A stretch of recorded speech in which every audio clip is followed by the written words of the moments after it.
नमस्कार दोस्तों, एनआईओएस गुरु चैनल में आपका स्वागत है। दोस्तों, मैं हूं आपका दोस्त अजय अनुरागी।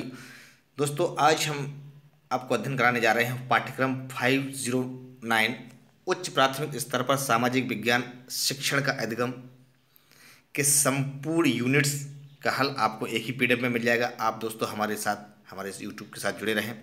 इसको लाइक, शेयर और सब्सक्राइब करना ना भूलें। दोस्तों, इकाई 1 से लेकर के इकाई 9 तक जितनी भी इसकी यूनिट्स हैं, सभी यूनिट्स के आपको हल हमारी एक ही पीडीएफ में आपको अवेलेबल हो जाएंगे। आप हमारा पीडीएफ भी प्राप्त कर सकते हैं। इसके लिए हम आपको लास्ट में आपको लिंक देंगे, वहाँ से आप इसको डाउनलोड कर सकते हैं।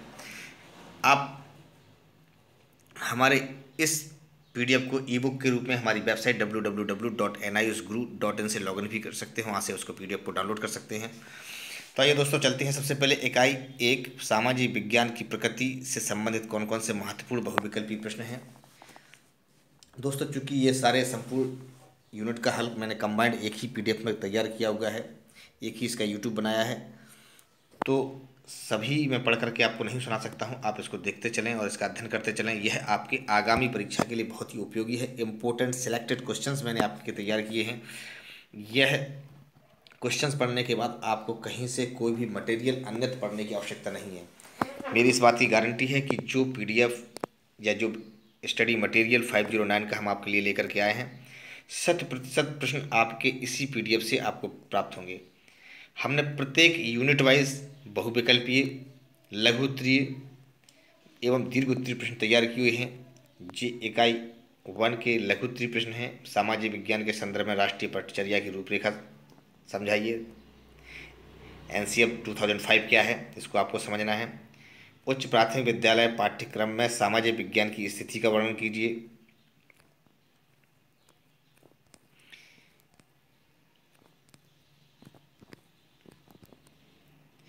विभिन्न युगों में सामाजिक विज्ञान का भारतीय परिप्रेक्ष्य में वर्णन कीजिए। वर्तमान सामाजिक प्रतिमानों एवं चुनौतियों के संदर्भ में सामाजिक विज्ञान अधिगम के स्थान एवं क्षेत्र का न्यायोचित सिद्ध कीजिए। क्या इसके कारण है।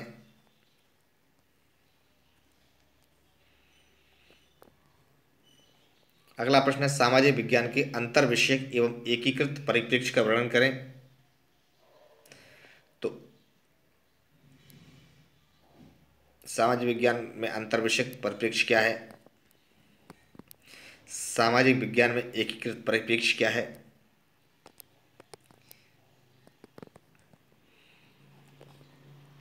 अगला प्रश्न है, विद्यालय स्तर पर सामाजिक विज्ञान के प्रशिक्षण संबंधी घटकों को लिखिए। कौन कौन सी संस्थाएं हैं जो सामाजिक विज्ञान के प्रशिक्षण कराती हैं।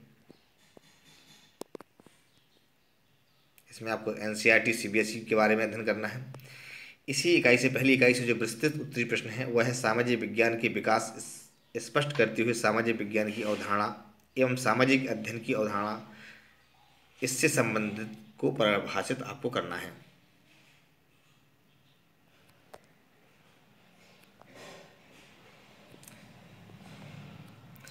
दोस्तों, प्रत्येक इकाई की यूनिट्स यहाँ पर दी गई हैं। इसमें बहुविकल्पीय, लघु उत्तरीय एवं दीर्घ उत्तरीय प्रश्न हैं। दोस्तों, आप हमारी वेबसाइट www.niusguru.in को लॉगिन करके इसका पीडीएफ ई बुक के रूप में वहाँ से प्राप्त कर सकते हैं। वहाँ पर आपको 508, 509 एवं 510 तीनों का पीडीएफ अवेलेबल है। आप वहाँ से अध्ययन कर सकते हैं। आपके पास समय कम है, लेकिन कम समय में आप संपूर्ण तैयारी आसानी से कर सकते हैं। दोस्तों, जो पीडीएफ आप अपलोड करेंगे वह मात्र 40 पेज की है। इसको रिड्यूस करके वहाँ पर दिया गया है, ताकि आप अगर उसका प्रिंट आउट भी निकालना चाहें तो मात्र 40 पेज में आपको संपूर्ण हल। ये इकाई 2 है, विद्यालयी पाठ्यचर्या में सामाजिक विज्ञान।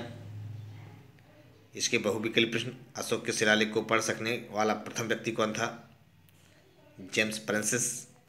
किस भारतीय शासक ने प्रथम बार अनिवार्य प्राथमिक शिक्षा की शुरुआत की, बड़ौदा के महाराज सयाजीराव गायकवाड़ ने।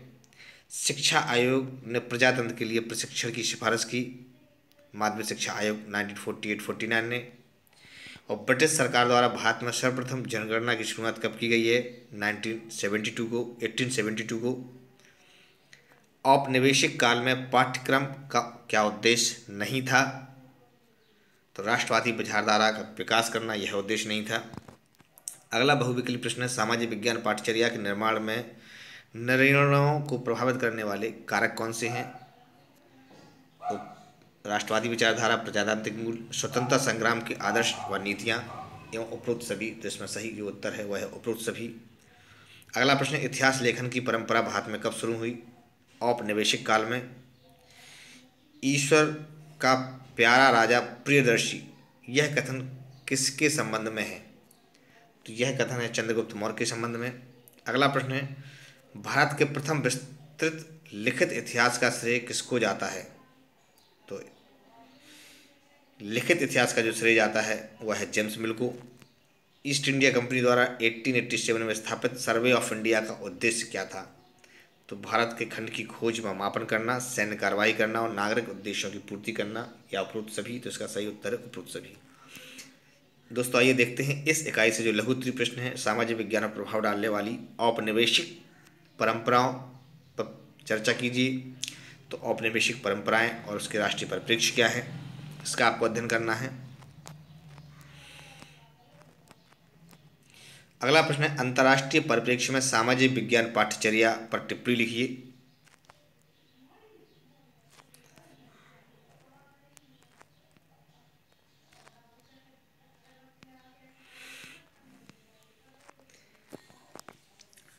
तो दोस्तों इस प्रकार से आपको प्रत्येक इकाई यहाँ पर दी गई है।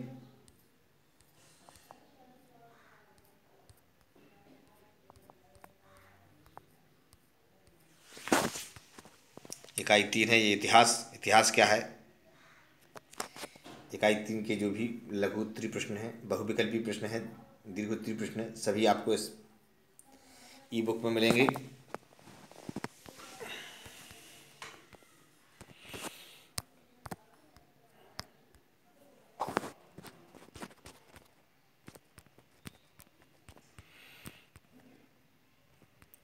इकाई 5, राजनीतिक विज्ञान अर्थशास्त्र समाजशास्त्र का एक एकीकृत विषय के रूप में सामाजिक और राजनीतिक जीवन।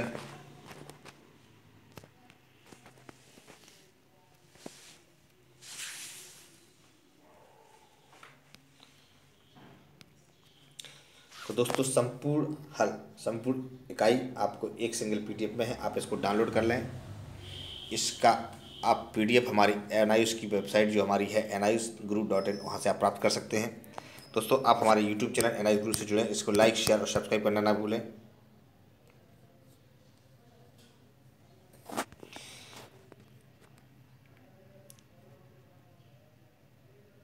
तो दोस्तों हमारा ये पीडीएफ आपको NIUS गुरु की वेबसाइट से प्राप्त हो जाएगा, वहाँ से आप इसे प्राप्त कर लें और इसका अध्ययन करें। कंप्लीट 40 पेज में पूरा पीडीएफ दिया गया, उसको आप डाउनलोड कर सकते हैं और उसका अध्ययन कर लें। इसके अलावा आपको कहीं से भी कुछ भी अन्यत्र पढ़ने की आवश्यकता नहीं है। मेरी गारंटी है कि 100% प्रश्न आपको हमारे इस ई बुक में जो क्वेश्चंस दिए हैं उनसे आपको प्राप्त हो जाएंगे। यह पीडीएफ जो तैयार किया गया है वह NIUS डीएलएड का जो मूल सिलेबस है उससे लिया गया है।